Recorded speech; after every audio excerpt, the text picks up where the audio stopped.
Wow, he's telling me about it. Oh, here we go with this. Reggie, if you don't turn Why? my goddamn fan off, wasting my battery. New Because I shit. would rock your. All right, little baby, we like closed sets, but we're giving you an exception. Girl. What's up? What's up? I'm Young Cole. I'm Isha, And and we're not a real podcast. I am not a pop star, really, I just pop shit. Yeah, I just pop shit. I ain't get a penny for my time, but to watch shit. Don't know what they thought, let them talk, it's just gossip. I'ma chase a million. Me and Ish met. So we used to work together at this company. And a part of like the orientation, we had to go to what's called NHO or new hire orientation. And we were on the van together. And I think I was probably just talking. She said I came in the room. I'm going to let her tell her side because I don't feel like I was doing much. But I came in the room. I was talking to everybody. And then when we was on the van, I had some gas. So I had to let that go. And yeah, we hit it off ever since then. Yeah. So the NHL was no, she's not lying. It was in Maine. It was Super Bowl Sunday when we flew in, and Oh, wait. And it was that Super Bowl where we played New England. so the Falcons versus New England. So it was Ugh. people from Boston and then people from Atlanta. Then so that's kind of divided. And so when I walked in the conference room, you just heard, "Hey y'all, hey," and she was just like walking around talking to people, and I'm like, who is this country ass girl? Because I had just moved down here 3 weeks ago from Cleveland. It was like, "Hey y'all, and I was like, who the fuck? And then the next day we were on the van because we were going to the main building to start orientation. And as we was getting off the van, she farted and she was like, "Excuse me, y'all, I got a little gas." And I was like, "This nasty country bitch," and we've just been cool ever since. She was one of my first friends I met down here. What does that say about you that you fuck with nasty country bitches? That I'm a Nasty country bitch. Hood bitch. I ain't country, but yeah. All right. Now, that's the funniest story I've heard in my life. Yeah, it sounds crazy when you tell it out loud, but It that's sounds like y'all was on a jail van. it was. equivalent, Yeah, huh? no, it was the equivalent of a jail van. Yeah, Riding up the mountain. in the winter. Yeah, So, what year was this? Is 17? this was Yep. February of 2017. Yep. 28. So y'all joined on a tragedy. Her farting. Yeah. No, the 28-3 tragedy. Oh well, yeah, but see, I didn't have the dog in the fight because I'm not from New England or Atlanta, so I didn't care. It was Yeah. bad, y'all. It was bad. Yeah. Well, the funny thing is, Trent, who was co-owner in this studio, played in that game. Really? Real? Yeah, that's his Super Bowl ring. From New England. Wow. Oh, okay. Congratulations, Trent. Wow. I'm still hating, so You gotta that let that go. dog does fourth quarter. That was You gotta let crazy. that go, though. I'm not letting that go. Okay. We ain't been back since, so Y'all probably won't. Y'all suck like the Browns. you crazy. Oh, okay. It's up by the Falcons. Anyways, So, that's 6 years. Why y'all feel like y'all known each other 20 years? because we're so much alike.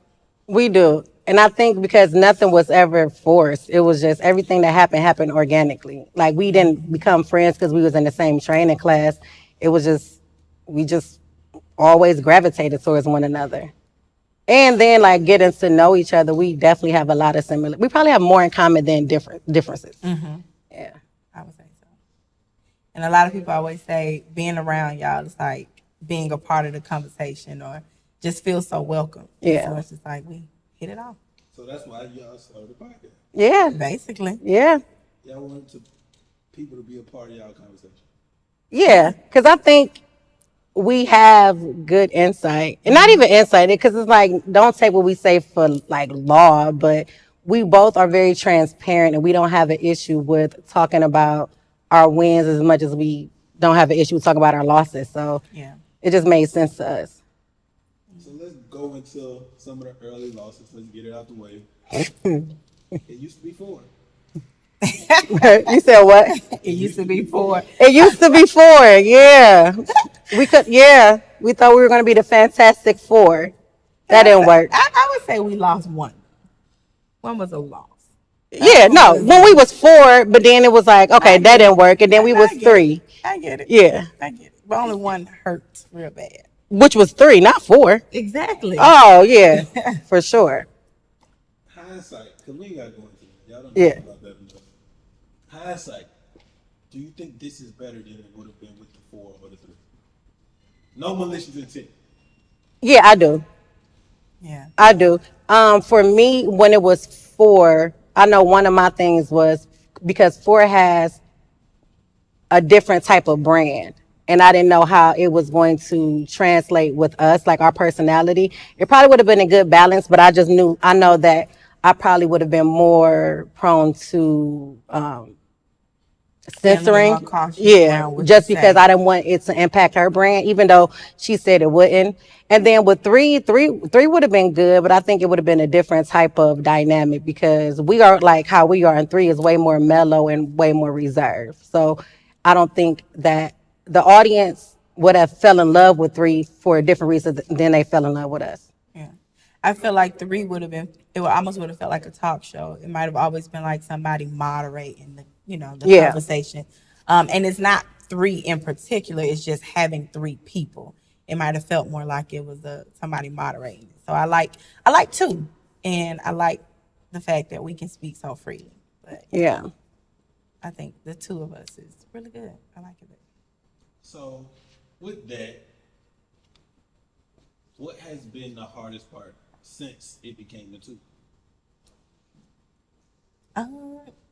Well, speaking for myself, so this isn't something that I necessarily woke up one day and was like, "Oh, I want to do this." Whereas this has been something that Isha's always wanted to do and dreamt of, etc. So, speaking like being behind the camera, it wasn't easy, but being behind the camera, and then also just being conscious of what I'm saying and what I'm putting out there. I think that's the hardest part for me because it's like I know who I am, but I want y'all to know who I am, and I don't want to fumble over my words. I don't want to have to take things back. I want to be comfortable, and so over time it's gotten better. But that's probably one of the hardest things is just being mindful of what I'm putting out there. Like you don't want to get canceled. Yeah, I want to get canceled. Oh. But yeah, Okay. You say some cancel. Never mind. cancelable. Yeah, Shit. offensive. Yeah, Yeah. that's cool. For me, the hardest part, will probably be, not cutting Kodie off. And it's not because I don't like what she has to say or I don't think what she has to say is like relevant. It's because she said something to me in that moment and I just want to like respond. So becoming more of an active listener and like letting her get her thoughts out before I comment and or like challenge it. Like learning conversation flow. Yeah. Yeah. That's interesting. I wouldn't think. I could see how that could be a problem, but I wouldn't have thought that that would be the hardest part. A lot of people get into podcasts and don't realize how hard it is and how many levels it is to it. And you know, even with us producing the show and us shooting the show, I have been pretty hands off in a lot of stuff intentionally. Yeah. So y'all can kind of understand some of these things, right? But that's normally what makes people quit. Yeah. So it's just surprising that those were the things that y'all felt were the hardest part. Yeah. The fact that you are so hands off but hands on, it just makes me want to do it even more. Cause like honestly, a lot of times we show up for y'all. We not only do we show up for our audience, but we show up specifically for the crew, because y'all show up for us. So it's like Yeah. it makes us want to keep going. But even when you're hands off. Yeah. And like I'll be feeling, well, I used to feel bad. Like, am I being too pushy in our chats? Like just following up on things. That don't bother me. Well, I know, but I used to feel like, dang, like I hope they don't think I'm trying to like micromanage the project or try to like, But you're yeah. project manager. Yeah. So like, it's just second nature for me.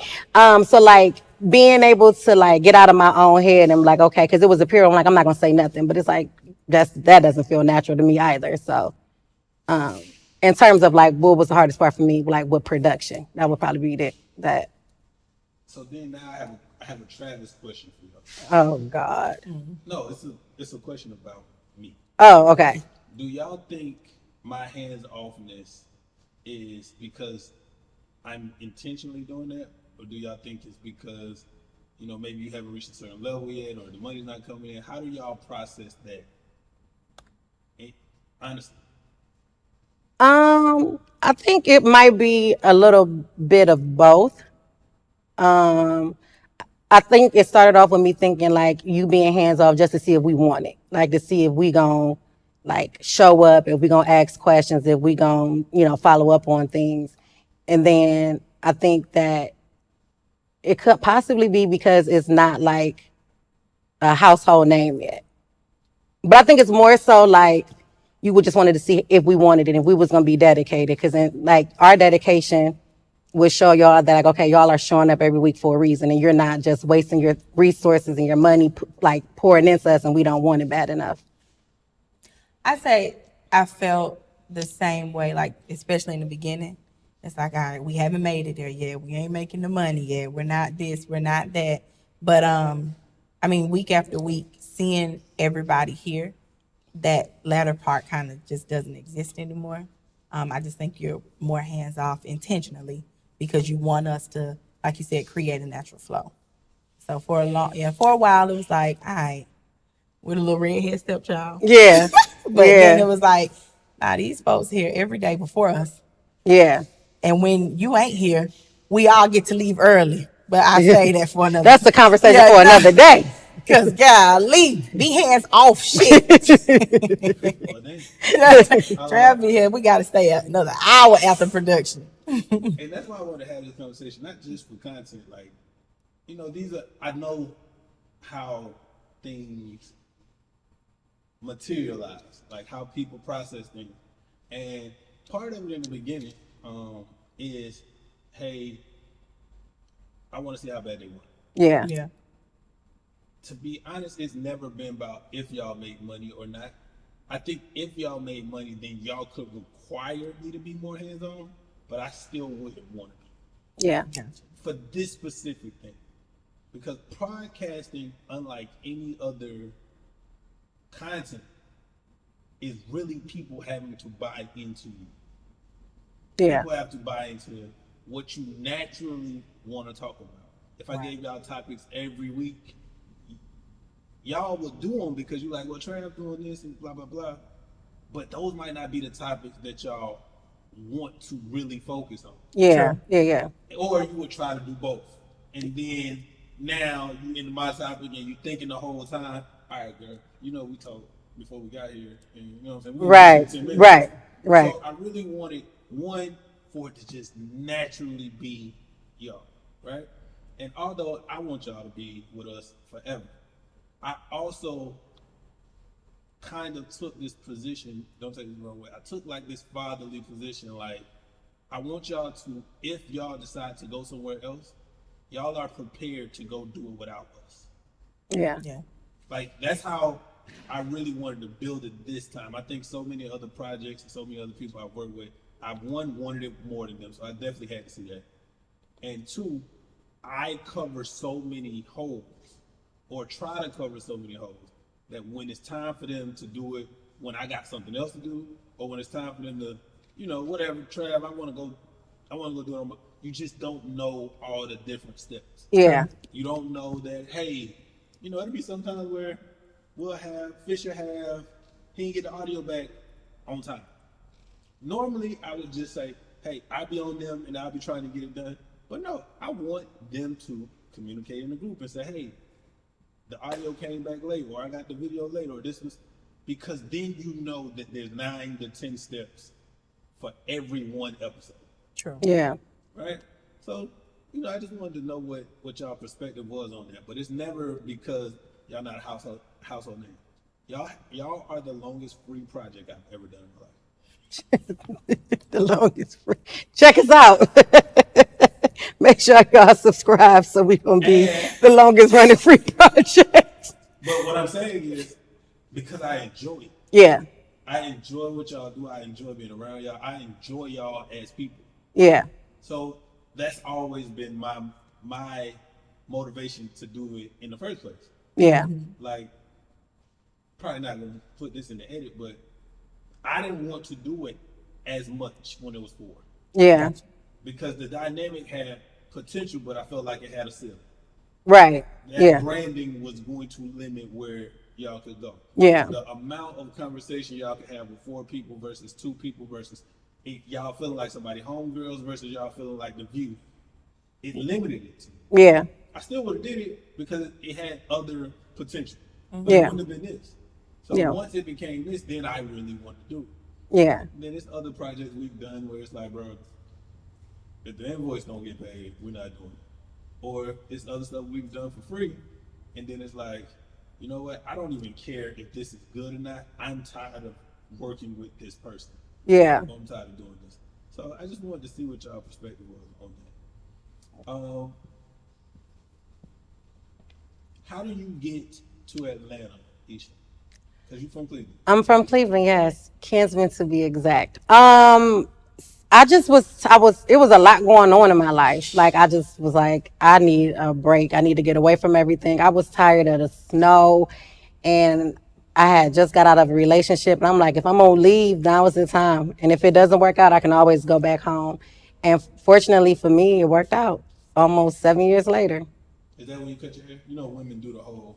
When they get out of a relationship, they cut their No. hair, they change the color, they lose weight, Yeah. they move somewhere. Like they No, y'all so- got a bad breakup, and y'all trying to like go change our whole Just life. reinvent myself. No, so I've always went back and forth with short hair, growing it out.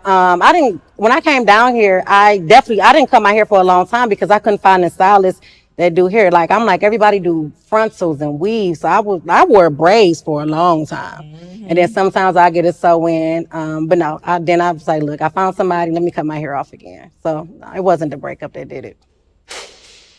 And then once you moved here, how do you think being out of your comfort zone or being away from your family? Do you think?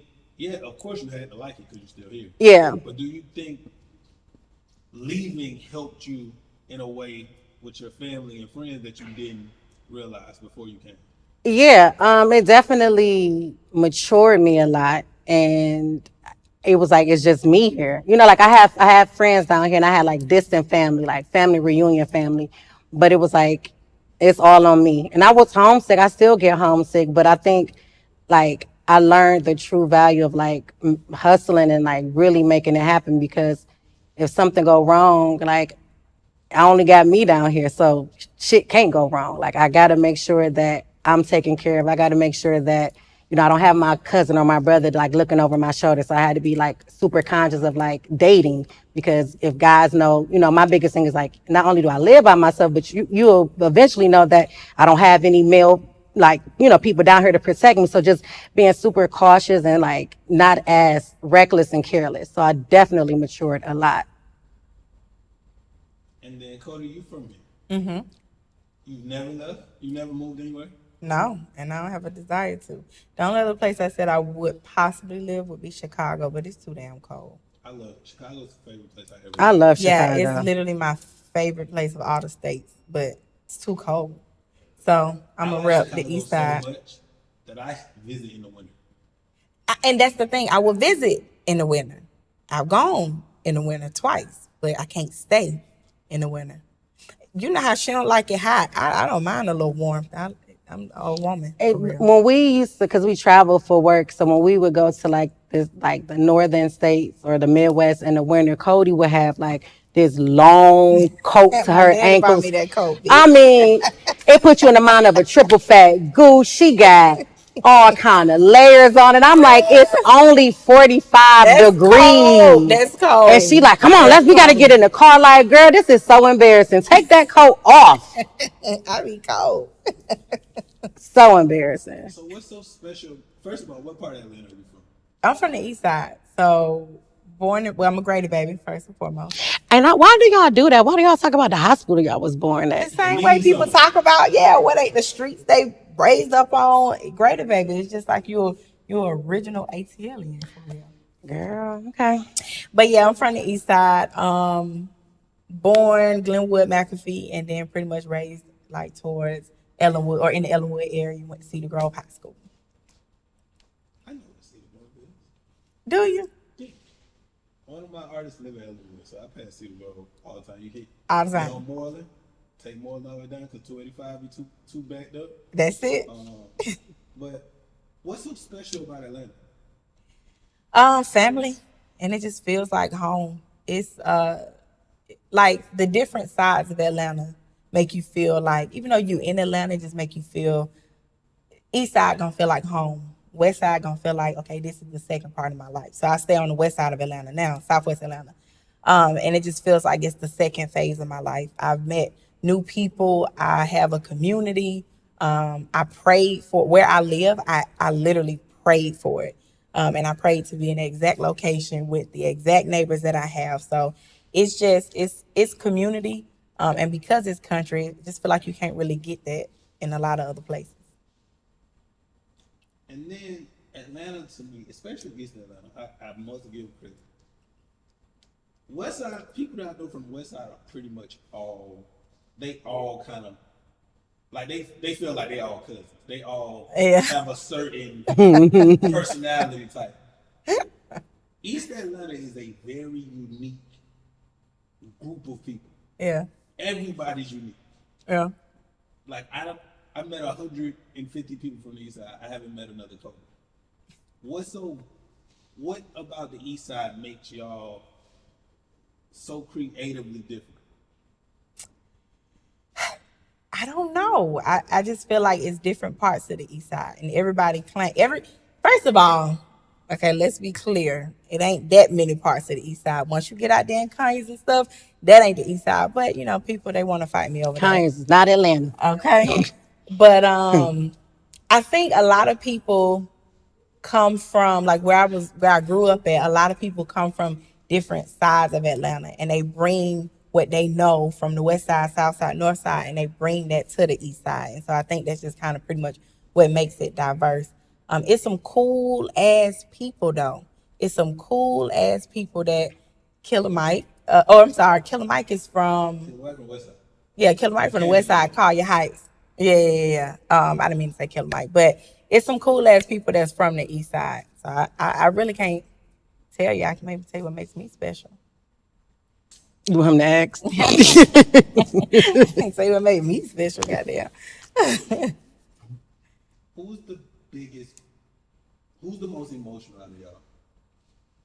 Oh, God, asked me 5 years ago, I would say me, but now it's her. It's me. Yeah.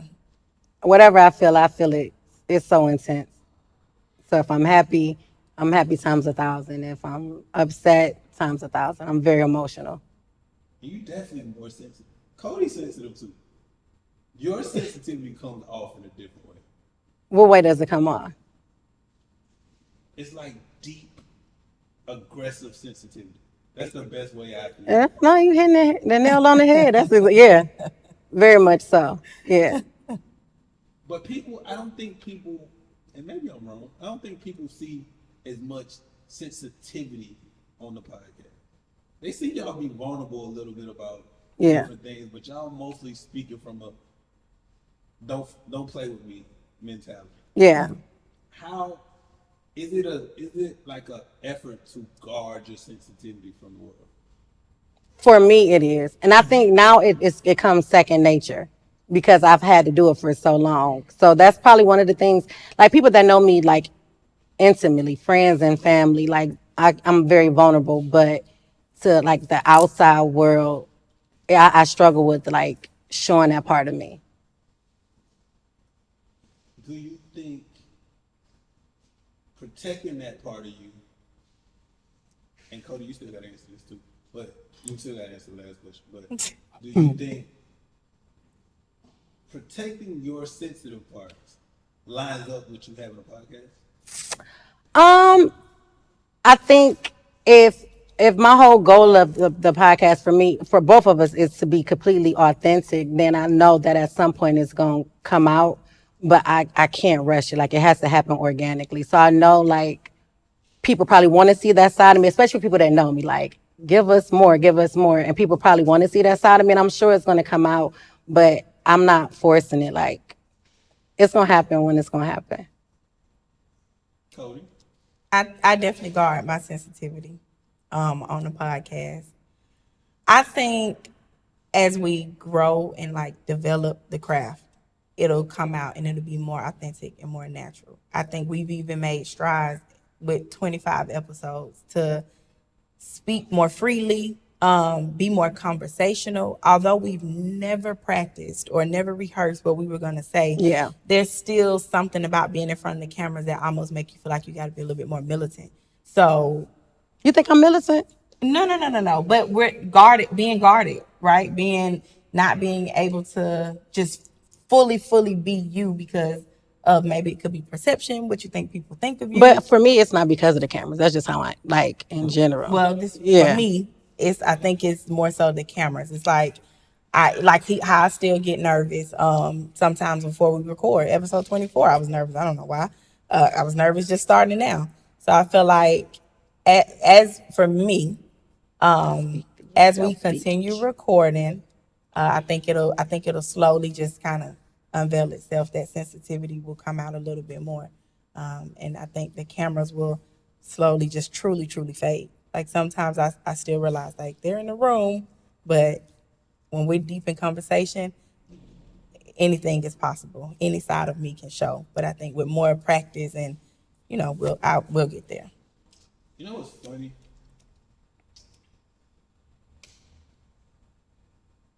You're in 25 episodes and you say, eventually it'll come out. But you're actually at 35 episodes. True. Yeah. But see, And you cried in one. I was about to say I cried. I cried. Like Go pull the clip and just put the clip out. like I was like crying for real. Yeah. And I also think it's like the thing, like depending on what we're talking about, like obviously everything we've talked about are things that I can relate to. But there are certain things that just tug at my heart, and no matter how like hard I'm trying to be or whatever, it's gonna come out. I ain't gonna go there yet. I know you're gonna go there though. I ain't gonna go there yet. I think everybody on the crew, everybody love y'all first and foremost. No, and we're not just saying this because the cameras is rolling. We talk about like how we were never going anywhere. We literally have the best crew ever. Like even like it's a professional relationship, but even the personal relationship, like it's like amazing. Like I wouldn't want to do this with any other team, and that's the God's honest truth. I love the personal relationship we built with everybody here. Like it's amazing for real.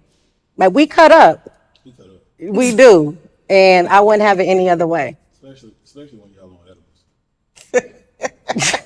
Fish was so mad. And you blew it. Because I've done it a couple times. And then you came in here and then you really messed it up for us. You can still do it. No, Fish said we can't. He said we can't do it no more. He said we can't do it no more. Nah, edibles be taking What's me your out. favorite episode? Mine now is the women's health episode. Why? Because it's funny, I was talking to somebody about it today. They asked about the episodes, and I was like, yeah, we talk about our coochie and everything. And they're like, almost like it was surface level. But when I went into, it's not just about our vaginas and what they look like. It's about the young girls needing to be empowered to know that, you're not fast if you want to, really understand your body or sexualize you don't have to necessarily be sexualized by other people. You can start to learn you. And it's so important to me because I lost my mama at 15. So a lot of the things that younger girls learn, I just didn't learn until I was a little bit older, and I had to learn those from my friends. I didn't feel comfortable talking to other parents about certain female things. So it's just so important to me because it's like, if I can teach somebody at 15 that, it's okay to love you and love your body for what it is and put in the work for you, then I'm cool with that. So I think that's probably why it's my favorite episode. I like that episode. That would probably be like 1B. I think my favorite episode would be like when we were just talking about like how we grew up. Yeah. And where we came from and like did we have a plan versus now do we have a plan, and like how we were, I say a lot, how we like how things have been since like over the last 10 years. It gave me time to reflect, like, okay, I've done a lot. I'm not where I used to be, and that's something to but something to be grateful for. So it allowed me to just look within and say, like, all right, pat yourself on the back. You're not where you want to be, but thank God you're not where you used to be. Apply that same mentality to the podcast. Yeah. Because I know y'all look at the numbers more than I do. I'm obsessed with the numbers. It drives me crazy.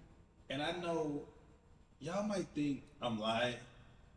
I really won't judge y'all numbers until episode 50. 50. I believe it takes. Are we counting the other 10 too? No. Okay. Because to me, and this is why I did it now, the first 25 episodes don't count. You don't really get a flow until 26, 20. Like, you got to get through 25. Like, and it's crazy because I think me and Isha natural talkers. You and Caleb aren't. Y'all might be 2 episodes behind us. Maybe. Really? Damn. We like episode 27 or something like that. Okay. Right? Now, granted, me and Caleb had a whole nother podcast, and we shot probably 10 episodes of that. And, you know, we do all these other things. But y'all have a better flow than me and Caleb. But we have a guest. Right. Yeah. So when you have guests on episodes, it's easy to bounce. Yeah. True. Right? I think one of the things I love the most about y'all podcast is y'all aren't selling sex for clicks. Yeah. Is that hard not to do? No, because that's not like we have no issue with talking about sex or past experiences, but that's not all we talk about. Right. And Off camera. Yeah. So we're going to be authentic. We're going to be authentic all the way.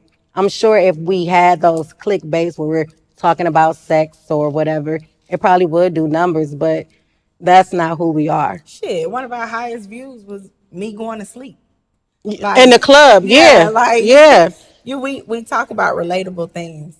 And that's what I'm so grateful for, coming in week after week, being able to just talk about relatable things, talk about things that we might have had conversations around, but then being able to go into deeper or detail on the podcast. I was going to ask you, but I'm sure y'all do. Do y'all remember which 2 clips went viral? Or semi-viral, right? 25,000. The clip with Kodie going to sleep in the club and then the Beyonce are the 2 most viral clips right now. Those are probably the 2 clips y'all never thought. Never. I was telling Kodie, like, of all, like, and we've had some really good, like, for the promo clips, out of all of the clips, how is the one about her going to sleep the first one that took off crazy? Like, I still can't wrap my head around that one. I can't wrap my head around that one, but the Beyonce one, because it's still relevant, because she's still on tour. It's relevant. Yeah. She's on tour, and everybody, like, people rep their city. They rep their hometown. So I'm like, we got to talk about this one. And each like, yeah, hell yeah, because people are out here like, oh, we did it better. So it's like, I didn't know it was going to take off the way that it did, but I figured it would get some traction because of how relevant it is right now with Beyonce on tour. But did you think the one about you sleeping Hell no. Like, of all of them, that one? Since that clip, I got like 6 more sleep videos that's been sent to me. Yeah, no, she gonna go to sleep if she don't do nothing else. I'm gonna do my thing. Yeah, you was late today because you sleep. Literally. We have to tell my business. That's crazy. And then she walked in, hey y'all. Like, and I apologize to Fish and Isha because I was like, I don't know what Trav and Reg them at. I do want to apologize for being late though. What's something, without giving away too much, what's something y'all want to talk about that y'all feel like y'all haven't talked about? Ooh. We don't make a lot of conversations around guys. Like, we talk about guys and we talk about our experience, but I've heard in like a few episodes, this ain't about the guys. So I want to have a male guest and just get more male perspective on things. I don't know exactly what yet, but I want to. I ain't coming back. No, you are not invited back. And here's the thing, this some hating ass shit. They loved you. I'm I was talking like, about what? Like, what's up, Trav? His first of all, he's not an he for real. girl. Nah, Anyway, he for sure I okay, mean, I'm hearing you, but I'm not hearing whatever. you. Yeah, no, you're not coming back. It's cool. I think the guys, because I've also heard that we bash guys, so maybe just kind of, Yeah. or like we look at things from a woman's perspective, a woman's point of view, which makes sense. So just like kind of having a conversation about guys, because I'm not a woman's woman, so I don't know why that come off like that. So just probably have more topics in support of men. Oof, Yeah. I hate when I gotta agree with a It's a nigga, but lot yeah. of, but it's a lot of, I don't know this to be true, but on the internet, usually guys are being bashed for real. And it's Yeah. only a select few of women that are being bashed. So we just picking from what's out there. These Yeah. are the current events. These are the clips. Dang. Gotta stop bashing our black men, huh? No, they gotta stop doing stupid shit to get Now they be doing bashed. stupid shit. Girl, dumb as fuck. Like, why you got that girl running Yeah. around here twin your name in 5 seconds? Gr- But we're not gonna bash men no more. Y'all do have. I'll say this: neither one of y'all to me are like women. No, I'm not. Like, y'all are cool homegirls. But y'all have woman reactions. True. I know I do. I for sure do. Yeah. Like, Yeah. if I ask you something and we have a conversation and we turn on the camera as soon as I ask you, your impulse is, he got us fucked up. Literally. Yes. We argue all the time. But if we wait an hour, or if we talk through it for an hour, by the time we get there, you're like, okay, yeah, I get it. So I think y'all just have natural woman reactions. Yeah. Yeah. And go ahead. No, and I'm open. I think that's one thing that we do have working for is we're open to hearing another perspective. Like, you be pissing me off all the time, but I be hearing you through, and it's like, you be right sometimes. Awesome. Here we go with that shit. You see what I'm saying? Next question. What's something y'all won't talk about on the podcast? Like, what's on your do not list? Is it us using a name for a partner, talking about your boyfriend specifically? Like, what's something you wouldn't talk about on the podcast? I know. I mean, I talk about my friend. I don't know what it is anymore. I talk about him quite often, but I won't go into too much detail because I still feel like I gotta protect him, and I don't want anybody feeling comfortable enough to even think that they can run off and say some crazy shit because then I'm gonna have an attitude. But other than that, I can't think of anything that I won't talk about. I'm pretty open. I wouldn't necessarily use names, but I don't think I don't really have anything on my list of things that I won't talk about. I know that, but with me being so open and transparent, telling my story, I don't want to try to go too deep into like telling somebody else's story because that's not my place to tell. So a lot of the times it's just me speaking from my perspective and what was done, and not necessarily like the other person's intent or whatever. But yeah, I'll talk about it. I probably won't use names. So in business, like the two things they tell you not to talk about is religion and politics. Right. For me, the two things that I won't talk about in detail on camera or in public is rape and domestic violence, unless it's been proven. Yeah.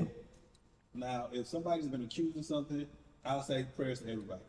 But I think those topics is so much emotion in them. Yeah. That if you don't know for sure, you can end up on the wrong side no matter who you are. Yeah. Yeah. So like I've seen, I'm not going to use the big case because everybody knows the big case, but you'll see cases where women will naturally act in defense of an accusation from a woman. Say Chris Brown. Mm-hmm. So when Chris Brown had that thing, girl said he tried to rape her or whatever she said, and he had text messages. Even in defense of rape victims, you might just be defending rape victims. Yeah. You might not necessarily be saying he's guilty, but these conversations go so fast that you start reacting to it, and then you come back and you're like, oh man, we just spent 2 episodes calling him a rapist, and now you got the text message. Now that's not to say Chris Brown is not an abuser and all these different things, but those are just 2 topics that I don't really believe in talking about in public because I don't think nothing comes from it. It's everybody trying to say, look at me, look how much I care. And then it becomes, it's not even about the actual person in the topic at that point. Yeah, because we talked about the one of the most recent bigger cases as a current event. But I'm kind of like you, like as far as rape, I know I wouldn't, because it's such a touchy subject and you don't know, whatever, who's right or who's wrong. I probably wouldn't necessarily talk about somebody else's situation, but because I have experienced it, I have no problem talking about mine. But maybe we could talk about that one day. Yeah. But yeah, I have no problem talking about mine or, being transparent about what I experienced as far as like being raped and like being in domestic situations. But when you're talking about somebody else's business, it does become tricky because you weren't there. You don't really know. So for me, I'm going to always advocate for the victim. And I guess there's some bias in that. Do you think it's something wrong if a woman accuses somebody of raping them, and a public figure? Do you think it's something wrong with men not automatically jumping to the defense of that woman? I don't think it's necessarily something wrong with not jumping to the defense, but I think it's something wrong with saying she lying. Right, because you can just not say nothing. Yeah, you can just not say nothing. So when you say like she's lying, like we know that there are people who have claimed that they've been abused or raped, and it's not true.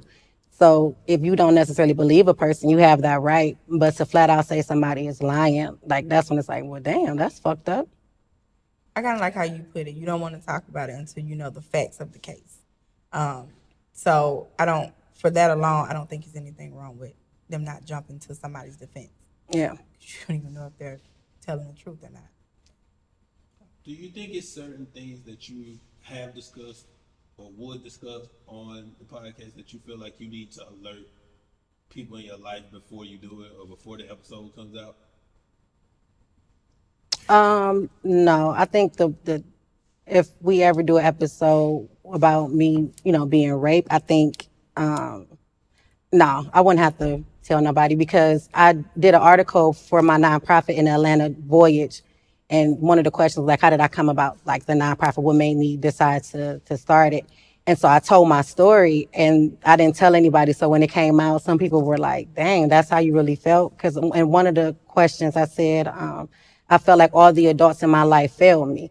And 20 some years later, I still feel that way. But there were some adults that felt the way because they didn't know I felt that way. And then they had to find out, through this publication.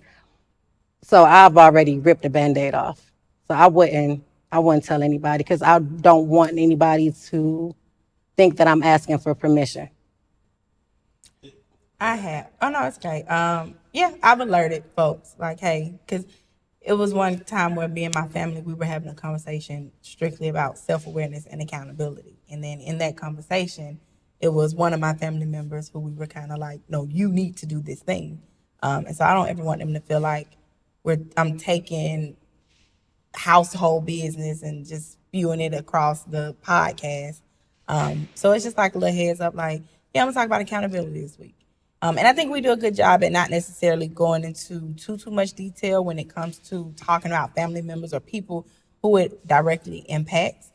So it makes it a lot less, I guess, hard for them to hear. But sometimes I do give a heads up. I asked that because I told y'all about the intro to my book. Right. Yeah. And it's been me and my brother still are debating back and forth, and it's not really a debate because I don't really give a fuck what he got to say on that specific thing. Yeah. But he still feels like I should tell my mom that I got molested by my aunt or my aunt-in-law.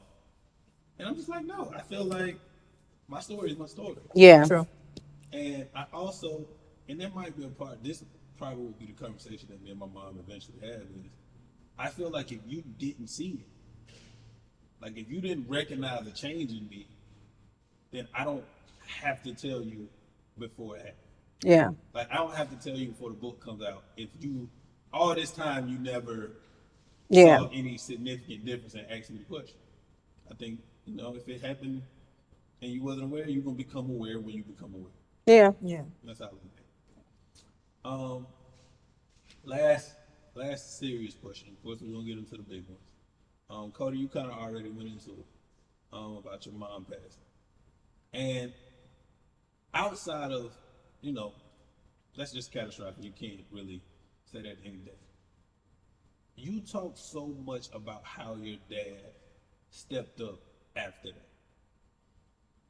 How do you process? Like, is there a sense of, hey, I would be different if my mom was still here? Or is it just this genuine appreciation for who you are and how your dad helped you become that woman? It's a little bit of both. I feel like prior to my mama passing, my dad and my mama did a fantastic job at like instilling at least the foundation. So I was, by the time she passed away, or when she passed away, it was so sudden, but I had already had like the fundamentals on how to be a good person, on how to respect respect people, listen to folks in authority, you know, to a certain extent. But I already had those fundamentals. So I don't know. I feel like I would be different if my mama was here. But I am appreciative that my dad did everything he could to mold me and shape me, to continue to mold me and shape me into being that decent person or that good person. It's like he didn't necessarily have to reinvent the wheel. He just built on what they had already put in me. So I don't know. It's a little bit of both. I feel like there would have been maybe some difference because I would have been more in touch with my feminine side, being a little bit more sensitive, because then I could really understand her from more of a human standpoint than just me being 15-year-olds with hormones raging and that being my mama, who I hate so much. But I'm grateful for what my dad has done for me. And if you don't mind me asking on camera, how did your mom pass away? Massive heart attack. Went to the store, didn't come back. And how does, you know, the reason why I ask that, because normally people, like stuff that happened to them that's that traumatic, they normally kind of dive into whatever that cause was. Is that something you're conscious of? People having heart attacks, you potentially having, you know, kind of heart disease in your family? Like, did you attach to that? I did not attach to it. I didn't. But I'm cautious because I consume more fruits and vegetables than I do anything else. I water down my juice. So And that pisses me off. Oh I'm my gonna put goodness. half water then juice because it ain't no reason juice got to be that sweet. So I feel like That is insane. I can't. Like, I'm an old woman, but I feel like I won't say that I just attached to it and I became like crazy. Oh my God, I got to stay away from this heart attack thing. But I do go get EKGs regularly, and I do just kind of watch what I eat. The thing about it is, she wasn't ever sick. Like, she was very, very healthy. She never got a common cold for real. So when she passed away, it was like, this could happen to anybody. So I'm not necessarily gonna live my life as if she was so unhealthy and that was the reason. So I got to be so crazy, overly healthy. I think that's maybe one of the reasons why I didn't attach to it. Do you, with all the rise in heart attacks and strokes post-COVID, do you think how do you process that? Because, like, you know, y'all know Hovain passed, massive heart attack. I've had probably 5 or 6 people in my life have a heart attack within the last 12 months. Oh wow, sorry to hear that. Yeah. All of them didn't pass. One of my friends, probably the most healthy person I ever met in my life, had 2 heart attacks in 60 days, and he's 35 and Wow. work out every day and eat good and lift weights and all that, right? Do you, with the spiking and with the COVID vaccine possible attachments, does that heighten your alertness for it than it was, or is it kind of you still more the same? I'm kind of more the same. I feel like a lot of the heart attacks and all that stuff, a lot of it's coming from stress. Like, I feel like the world is just in a state of panic. And I'm so easygoing and cool, like easy breezy, that it's just like I don't too much worry about it. And then I'm the type of person that, okay, whatever happens, just happens. So I don't get so caught up on trying to avoid things, but I still, like I said, I'm still very conscious or cautious of what I put in my body and what I put in my head, put in my mind, all of that good stuff. So I think I'm just the same. One of the quotes I live by is pray and worry, don't do both. I'm telling you, The two cannot coexist. they can't. They can't. They can't. I'm not. I got a lot of shit on my plate that I should be worried about right now. A lot. Yeah. It'll work out. No. No. Every day I wake up and every day I wake up, I'm up. And what kind of car you drive? You know, I'm gonna slide that one. I need my brake changed. So if anybody out there want to help me change my brakes, What kind of brakes? you know, The expensive kind. Expensive kind. talk numbers off camera. Yeah. Right. And I gotta go back real quick before I go into my second question for you. Okay. You know, you talked about being raped and how that started, how that's the seed of your nonprofit. Yes. What is the name of your nonprofit and what is the details behind it? Yeah, so the name of my nonprofit is Teach to Reach, and it's for inner city kids. We promote education, respect, and self-awareness. We do like outreach programs, adopting classrooms, sponsoring Christmas gifts. My goal is to start implementing like a tutoring program and a mentoring program. And originally it was just going to be for little girls, well, for inner city girls. And I think I was telling you, like, I feel like I'm doing a disservice to the inner city boys.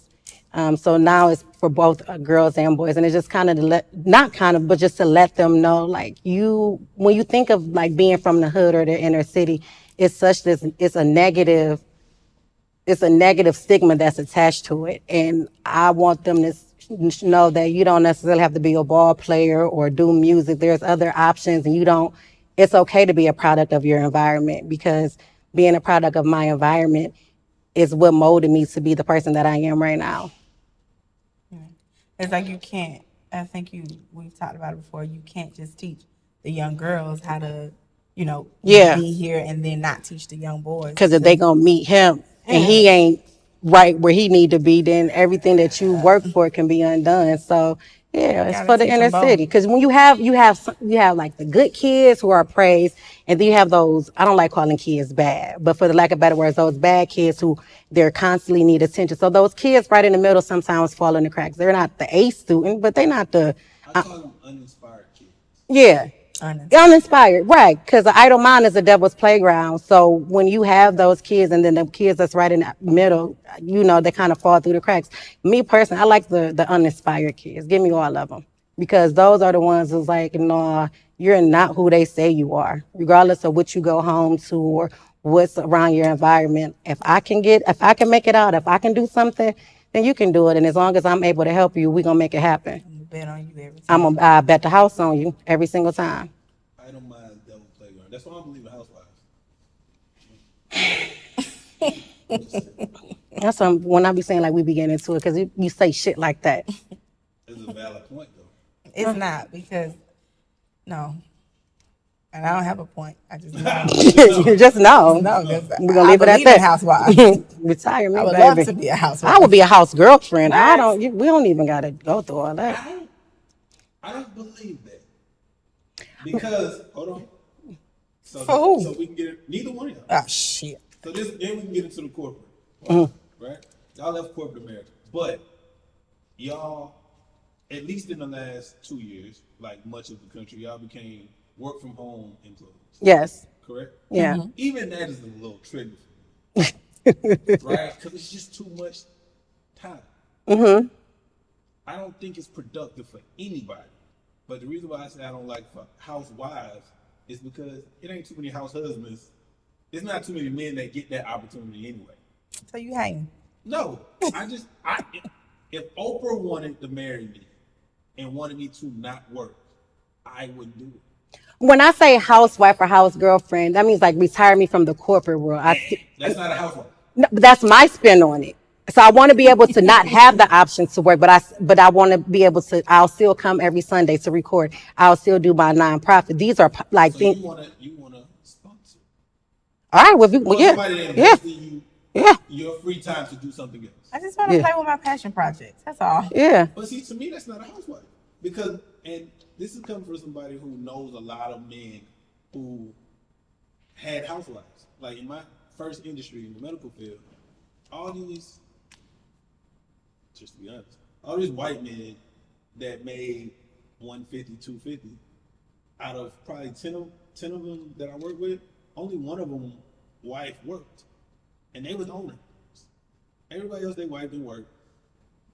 And you just sit at home. It's like when when we first went into the pandemic and people had to sit at home and they was going stir crazy. Yeah. That's what I feel like happens to housewives. Because most of the time when a man make you a housewife, he wants you at home, he wants you to pick up kids, he wants you to cook, he wants you to clean. He wants you more confined than, okay, babe, I know you don't like your job. I know you really want to do this podcast. I know you really want to do this. So I'm going to invest in you doing this, and I'm going to take care of the business. That's not a housewife to me. That's what the sponsor. Okay, well, then I want a sponsor. Right. You want a partner who invests in your business or invests in your business. However, we got to dress it up. I'll wear it. But I got no problem with it. Yeah. I'll wear it. Yeah, I'll wear it. Do y'all miss corporate America? Currently. Outside financial. Oh, well, No. Even with it being work from home. No. Do you find yourself more in a state of feeling dissatisfied or inadequate because you have more free time now than you probably had in your whole life? I'm more dissatisfied because I have less money than I've had in the last who knows how. Yeah. But not the free time. The free time is what I absolutely enjoy the most. I could sit with me all day. Yeah. I'm talking about my company. I'm my best company. Golden. I'm literally my favorite person in the world. Yeah. So that me having the free time is like the walls are not closing in on me. Yeah. I'm loving it. I think if financially, I miss corporate America for that. I miss the stability of it. Yeah, I do miss the stability. Talk about that. A lot of people are quitting corporate America and going into creative fields. And y'all clearly love this. And it feeds you from a certain aspect. Yeah. But how hard is it to not know when you're going to get there? It's very hard. You know, when we were just saying like faith and fear can't coexist, I teeter the line, baby. It's challenging. It's I'm challenging. fighting them demons every day. Yeah, it's like, all right now, like, yeah. It's not as easy as people think it is. It's definitely, it takes a lot to trust the process when you know what the end goal is and you know that you can get there, but it's just a matter of when. Yeah. And so it's like, am I almost there, or like, do I still got some more miles to go? And I probably need to have a conversation with you too, because I had it planned and then they just stopped. I left home because I'm trying to watch hours to go towards the. And it stopped it, yeah. And it stopped it. Yeah. And so that's my problem. We're not going to put that part out. He said what? We're not putting that part out. They might flag that. Because we ain't doing it the right, you ain't doing it. It's like Netflix. You still watching? Yeah, like. I'm getting back to you. Yeah. Fish, make sure you take, take that out. Yeah. Wow. But, do you think, let's say, I'm not going to ask y'all your number on camera, but let's say you have let's say $10,000 a month. Mm-hmm. And you had to do this 3 times a week. Everything that's involved with you putting the podcast together, could you do this full time if the money was adequate? Yes. Yeah. What's the goal then? Outside of getting the money, what else drives y'all to keep doing? It's fun. Yeah. It's fun. And I like the reaction from people. When people DM us or text or see us out and they be like, oh, I watch y'all, or, oh, you know, when you said this, I definitely can relate to it.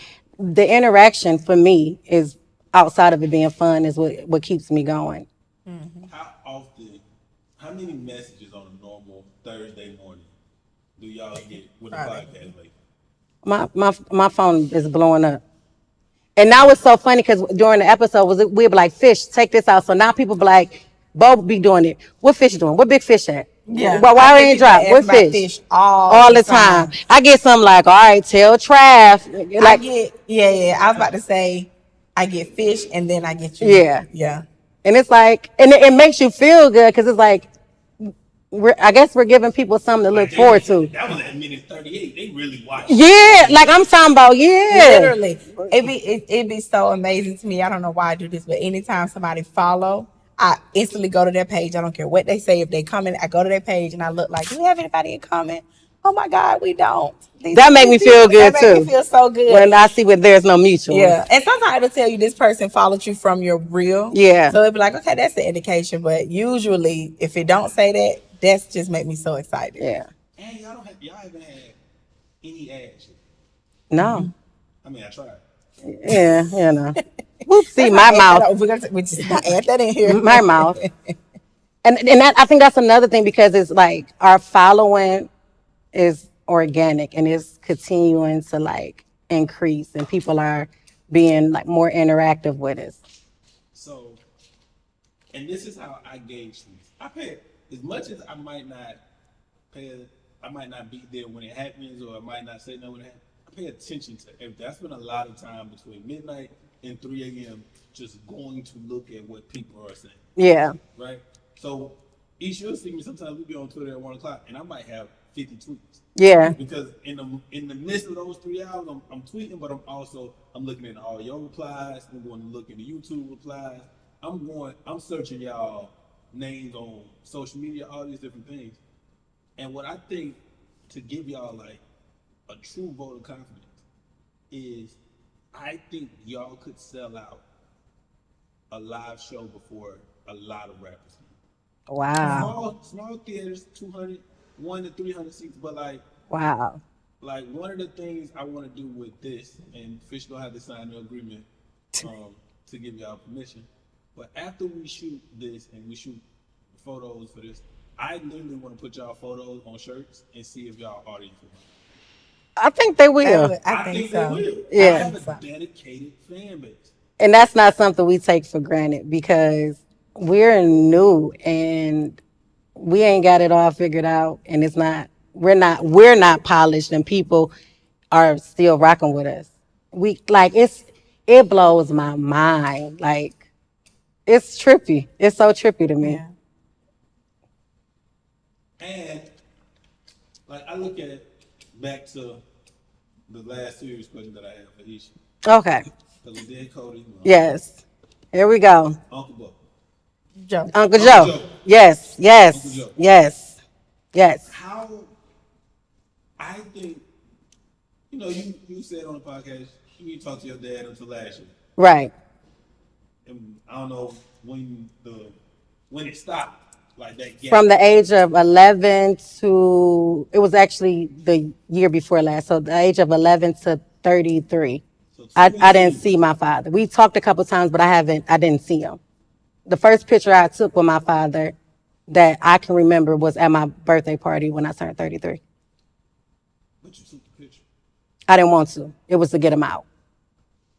So, and to me, I don't know what this feels like. My dad's been alive my whole time. Mm-hmm.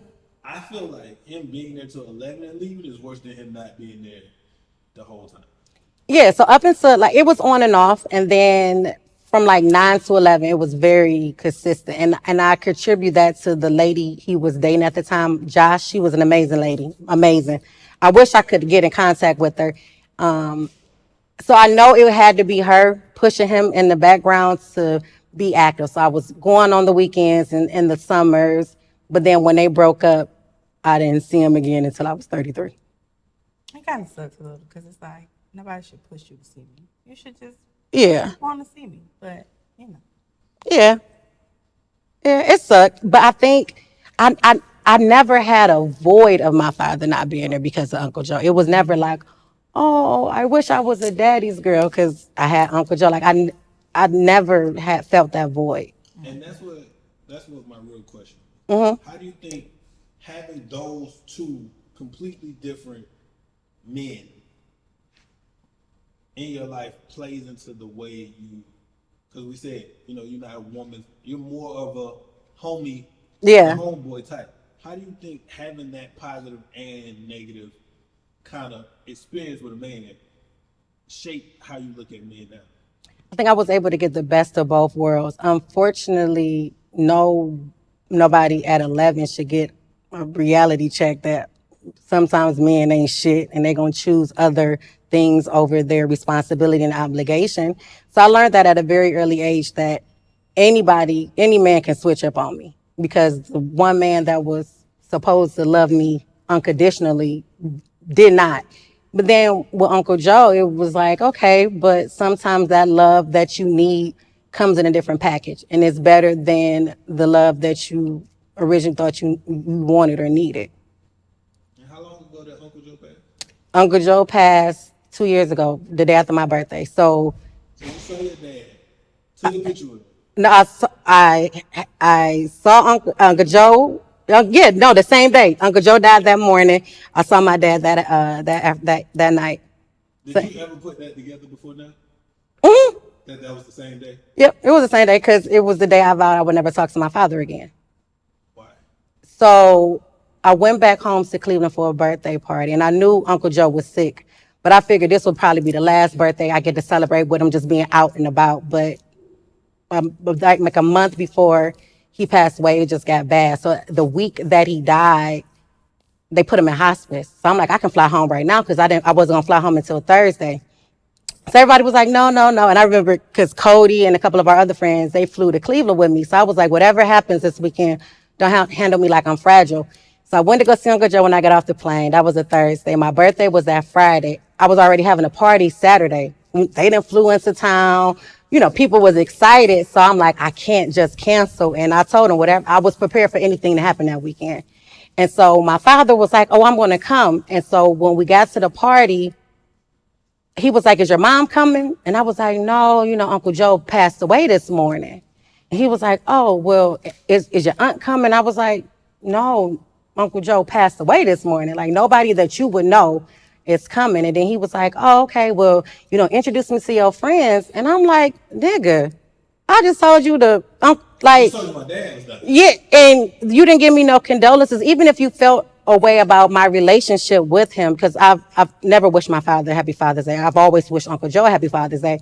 Even if you felt the way, you knew who he was before I was born. So just common courtesy would be like, oh, my condolences. But you worried about me introducing you to people who's been in my life for 10, 15, 20 years. Like, I shouldn't have to introduce you to these people because if Uncle Joe was to walk in, everybody would know him. He would know everybody.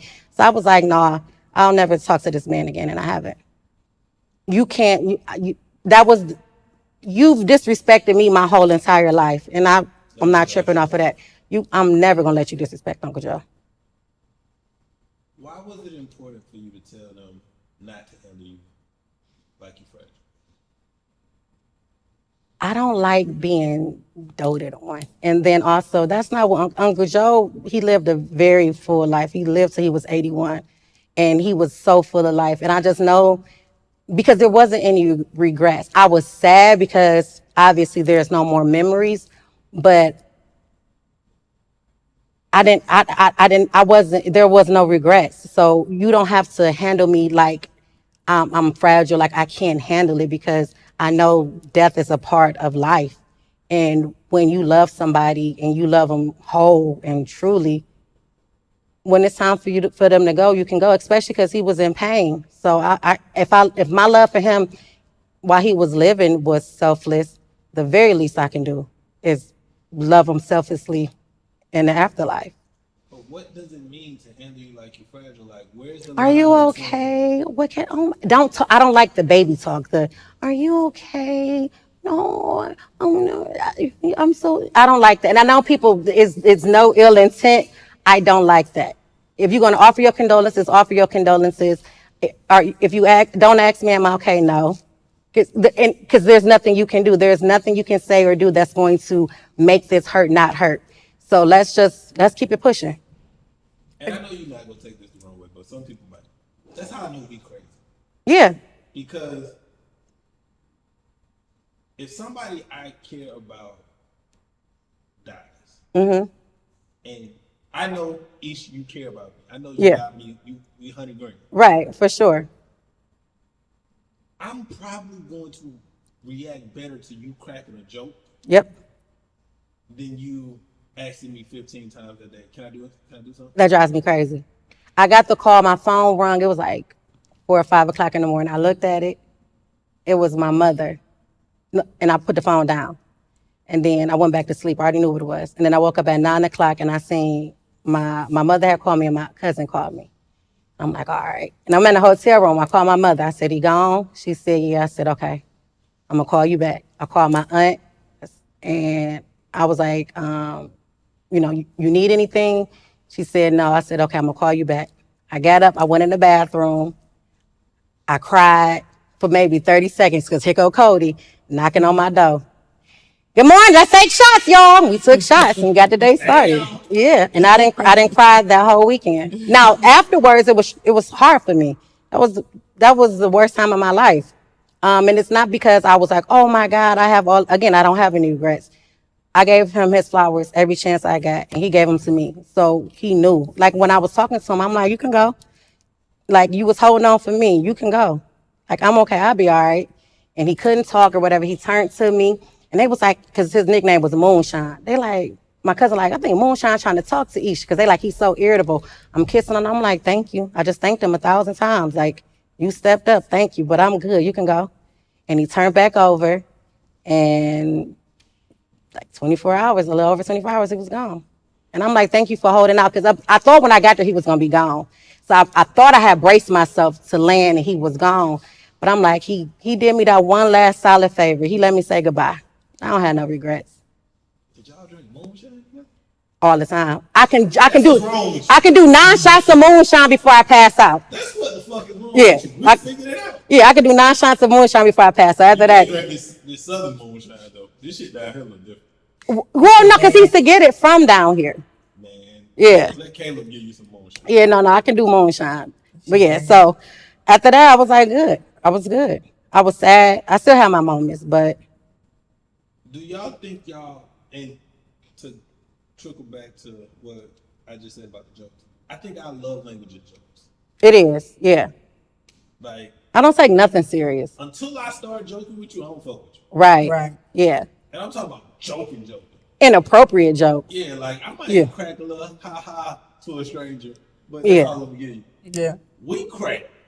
Yeah. We, like, if they turn me, we always joke about we need HR. Yeah. Who's the most inappropriate between the three of us? You are. You. Then her. Okay, he didn't say who was the Then runner me. up. He just said who was the most. And I'm not joking about HR. HR is needed on a daily. We will all be on like I pips. fucked up. I ain't gonna We'll be on That's pips. why I'm letting me know that YouTube said y'all are some hateful, YouTube. dangerous people. Now let her take something else out. Yeah, never mind. Sorry, YouTube. We'll do better. Is it the same way in relationships? Like 75-25 for me. to me, intellect and sense of humor go hand in hand. I have to. I cannot have one without the other. And I think you can't be like a certain level of smart. You have to be a certain level of smart to really have a sense of humor Yeah, Right. and to get it off. and to get it off. Yeah, In different settings. right. Those are 1 and 2 for me in Yeah. relationships. That comes before monogamy. That comes before affection. That comes before living together. That comes before how many kids you want. All that. Yeah. That's number 1A, 1B. Can we laugh together? Because laughter is like the best medicine. It is. I need to be able to laugh. Life is hard. I don't want everything else that I have control over. I'm going to make it as easy as possible, and laughing helps that for me. I love dark. Dark humor. Oh, You said you number 3. Yeah, no, but because y'all inappropriate. I really love dark humor though. Yeah. I get my best laughs at funerals. We've talked about that. Yeah. When the last time you dated a nigga that wasn't funny? That what? That Was it wasn't funny? Never. 2 years. The one y'all didn't like, the older one. Oh, He wasn't funny. Like the 2020 to 2021. I've never dated somebody that wasn't. He was not funny. Who? No, I'm talking about my ex. Oh, I was gonna say. Oh no. I was like the more I think about it, he wasn't funny at all. He had a stick up his ass. He was just so like, robotic. Oh, I was miserable. I thought I was in love though. I can't You thought do you was it. in love with somebody that's not funny. How did that work? Thought you had the right time. He come at the right time. He could cook really good. So I just was like, maybe he got to warm up. This around the Uncle Joe time? This was right before Uncle Joe died. Stumpy. Yeah. 33 was a dangerous year for you. It was 32 going into 33. Yeah. Yeah. It was 32. My Magic Johnson year was not it was Tough. it was tough. A little rough. It was rough. Yeah. All right, now we're gonna spice up a little bit. Okay. It's the last run. This is gonna be hot topics. All right. This or that. This or that. Yeah. What you do that for? Rich just like getting man, into it. rich man, average sex, or average money, great sex. Average money, great sex.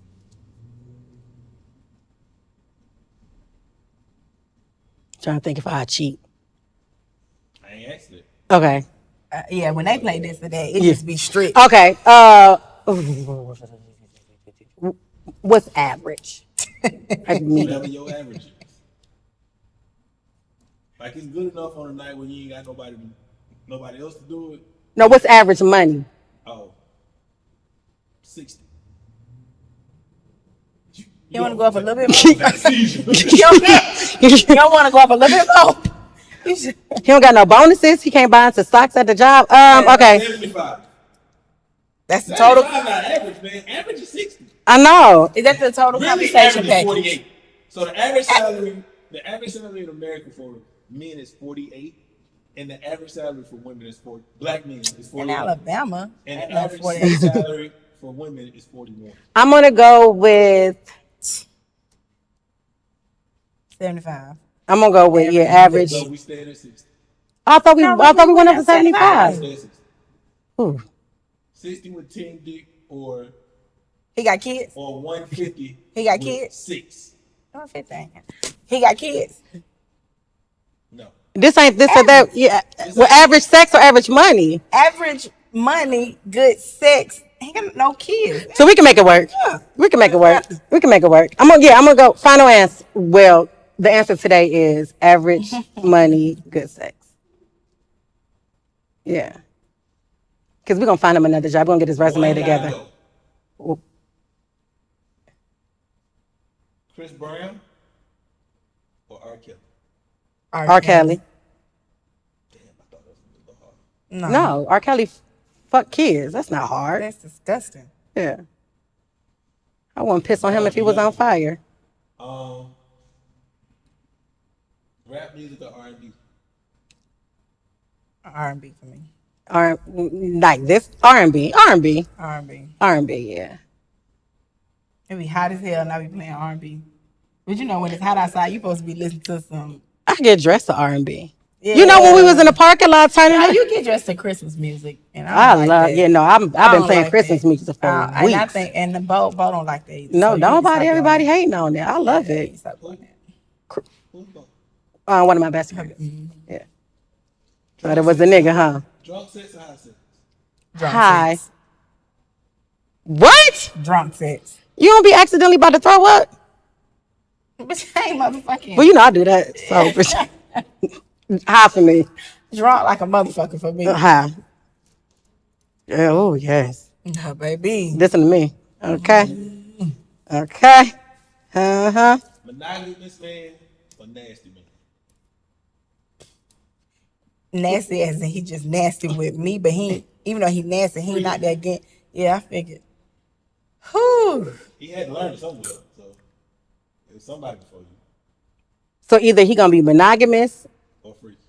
but freaky mean he gonna do his own No, thing. freaky don't mean nothing else. But freaky It like don't mean nasty, he like not. he licking It just mean ass. he freaky and he not exclusive. I take monogamy because it's like, boy, you can't be Monogamy. that freaky with me and everybody else. I mean, not and not that nigga. But it's not.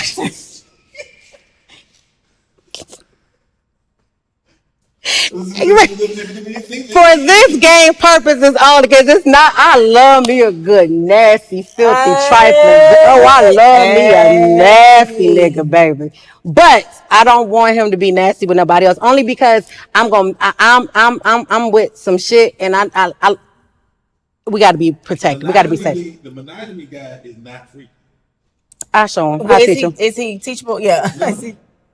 If he was teachable, somebody would tell him to be free. Monogamy means He vanilla. ain't met me yet. Don't worry about it. He hasn't met you yet, baby. Don't worry about it. Yeah, no, yeah. Next. What was the answers? Final answers. Monogamy. For health purposes. Yeah. Street nigga, corporate nigga. Circle 2023 or Circle 2014? I can't leave him alone. I tried that good boy thing, but the dope boys turned me on. Damn, I wish we could age backwards sometimes. Now this part of my life, give me a corporate guy. Corporate. I ain't taking no street nigga. Give me No, but here's the because thing. when you We're think of talking street, because here's the thing. Street niggas, I'm a fuck with a street nigga. I love. They fun, baby. But I also, it's a lot. It's like the glitz and glam that come with it. Like it's fun. If you get somebody, especially if he ain't selfish and he like really get into it, it's fun. But the other side of that, when he don't answer his phone, you're worried. Is he dead? Is he in jail? Is he okay? When you like, it's just too much at this point in my life. I don't want that stress. Riding in the car with I the want the nigga. perks and benefits of it. Damn. I don't want the responsibility that come with it. And that's as real as I can be.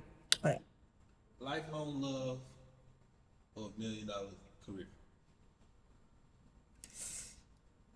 Lifelong love. Here's the thing, and I know this is a this or that. I want both, and Not, but let me, I feel like I'm not saying you can't have both, just not for this question. Lifelong love. $1 million career. Yeah, lifelong love. I'm cool with a little 6 figure. I don't mean put limits on me, but go ahead. $1 million career, you, because that's what the podcast gonna be. yeah, oh.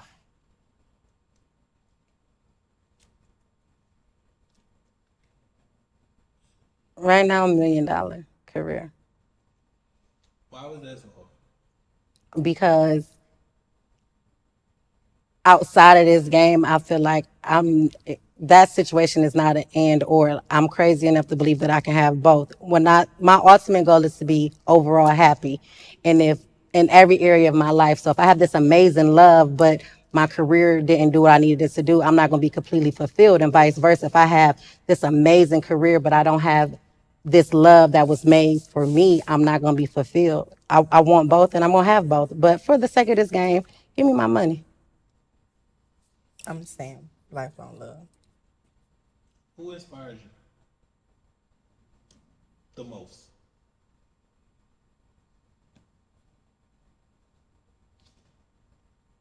My dad. My dad inspires me the most. He's just such a well-rounded guy. He's loyal. He's truthful.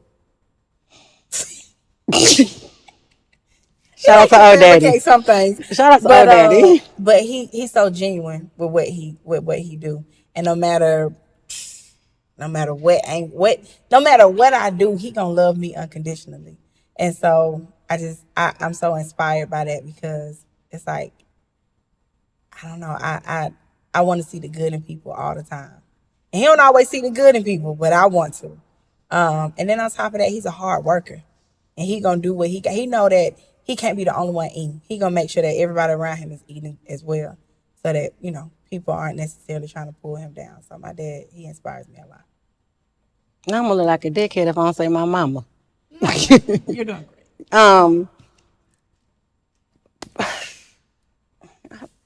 There's so many people that's in my life, honestly, like everybody. I pulled something from everybody. Obviously, Uncle Joe, he without even like us ever having that conversation at a very early age, empowered me to always be me. He always showed up as himself, no matter what. And he if you didn't like it, that was cool. He wasn't tripping, but he wasn't going to tailor who he was to fit anybody's box. And just seeing that and seeing how he moved with people, it was like, oh, you can be yourself. And it taught me that the people that's meant for you, they're gonna be there, and the people that's not, they're gonna fall by the wayside. But Uncle Joe definitely, and everybody. Like I said, I pull stuff from Kodie. It's things that she do that inspire me. My mother, obviously, you know, you, like whoever is in my life, I can pull from them, and I find inspiration in some way. She better not get no raise because she said you. You see what I'm saying? When I say everybody, then I had to emphasize Just make sure that you. when you get some money, I'm you not give me cutting. some. You didn't give me none of your stamps. You see what I'm I saying? don't have a job. I don't either. What scares you? Dying with regrets, or when it's my time to go. Hopefully, it's a million years from now. When it's my time to go, the Frank Sinatra song, like I did it my way. I want to go out with no regrets. I did everything my way. When people speak of me, I want them to talk about not how, like, obviously how good of a person I was, but like, Isha did shit her way. So not doing things my way, having regrets is what scares me the most. Failing. Yeah. Failing scares me a lot. Like, I put a good amount of emphasis on just at least succeeding. And even if like things don't always turn out how they need to or how I want them to, I don't necessarily look at it as a fail. But like if I don't know, if I just don't want to fail. I don't know. I don't wanna fail. It scares me. So it's weird. What should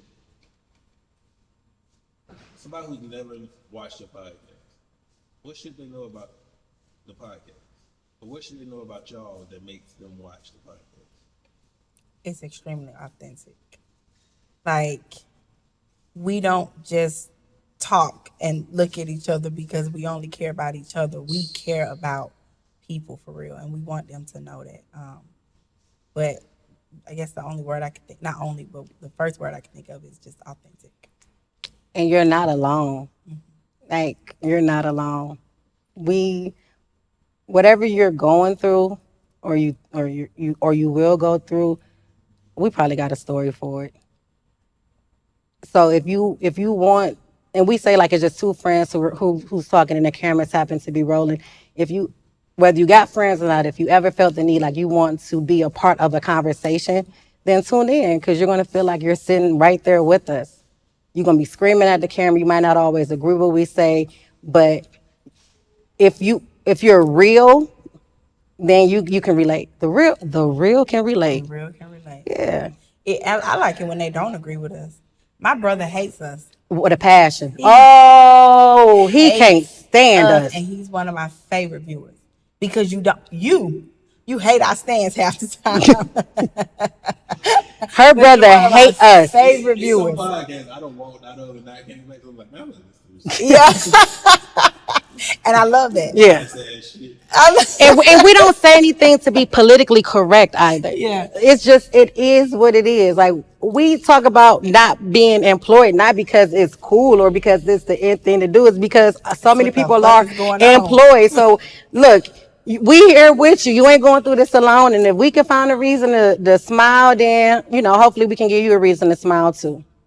And for that hour, you can forget the shit you going through, because we piling on our shit. Yeah. No. Yeah. Goddamn, the peak and pit sometimes be going over. Baby, And I don't mind because I got some shit. I got some pits. You hear me? Okay? I've been having way more pits than peaks lately. Last question.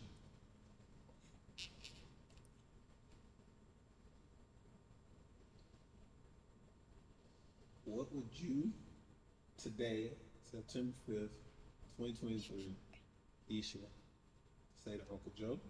Oh, shit. Oh, here we go. And Kodie, what would you say to your mom today? You go ahead. Bitch, I'm about to cry. I am. If I open my mouth, I'm going to cry. I just knew I would got through this goddamn interview. Oh, I'm about to cry. Oh. Fuck, Trav.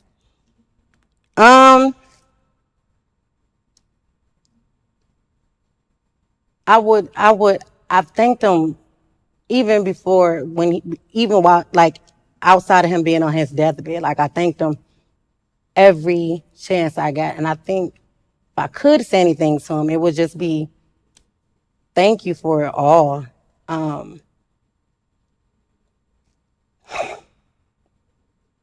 Because of him, I was able to experience the greatest love anybody can experience. Like I was loved by the greatest human, and he didn't have to do it. He's my mother's brother. He didn't have to babysit me before I started pre-K. He didn't have to potty train me. He didn't have to see me off the prom. He didn't have to be at my high school graduation. He didn't have to be the first person to buy me a shot at the bar when I turned 21. Everything that's good in me is because of him. I know love because of him. I move in love because of him.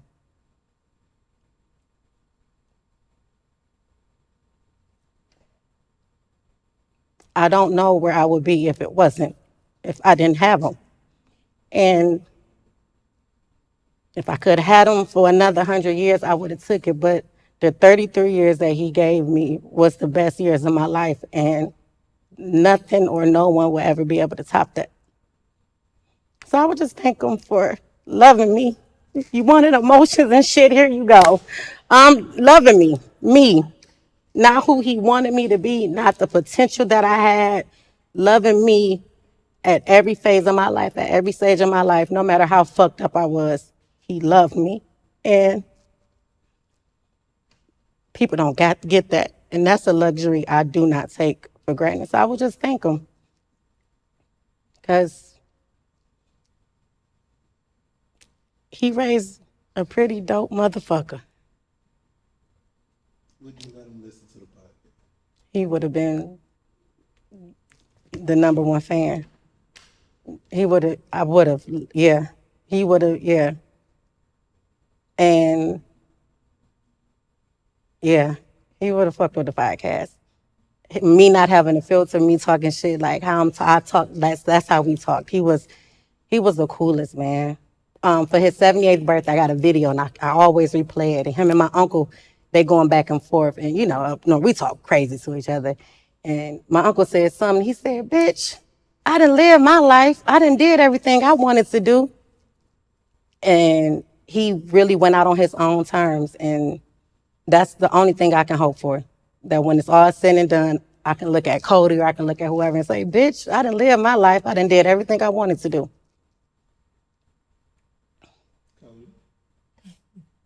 Some shit, ain't it? Oh my God.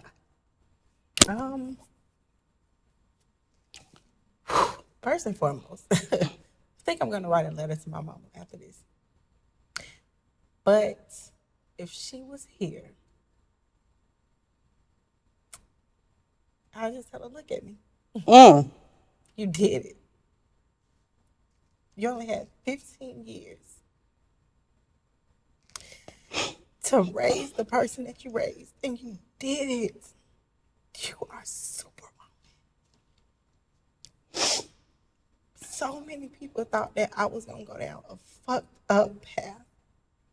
But when I talk about her putting the fundamentals in me, I'm not saying that shit just to say it because it's the right thing to say. She really did. And I would say I'm sorry. And there's nothing to be sorry about. But I would say I'm sorry that I didn't cherish our time together when we had it. Because again, I was 15, raging hormones. Like, what girl didn't hate their mama? And I didn't hate her. I loved her dearly. But I would just, I don't know. I would tell her to strap the fuck up and come on, we finna enjoy this ride together for the rest of our lives, and I never let her go. She was just starting to become more of a person to me right when she was taken from me. She would have been my biggest supporter. She would have been cheering me on every single thing that I did and pushed me to be even better than the greatness that I am. You are pretty great. Yeah, pretty dope. Thanks. But Thank you. I would just tell her she did it. And that, girl, you ain't finna leave me again. We riding till the wheels fall off. Then we're going to start walking. If we got to. You know? If we got to, we're going to do what we got to do. Yeah. But Who's your favorite person in the crew? in the HBUC crew, Yes. I'm not doing that. I thought I was gonna say fish anyway. Fish. Fish. You're a close second. Nah, I love all y'all equally. And I'm not even saying that. I Nah, really do. yeah. I love all y'all equally. Ooh,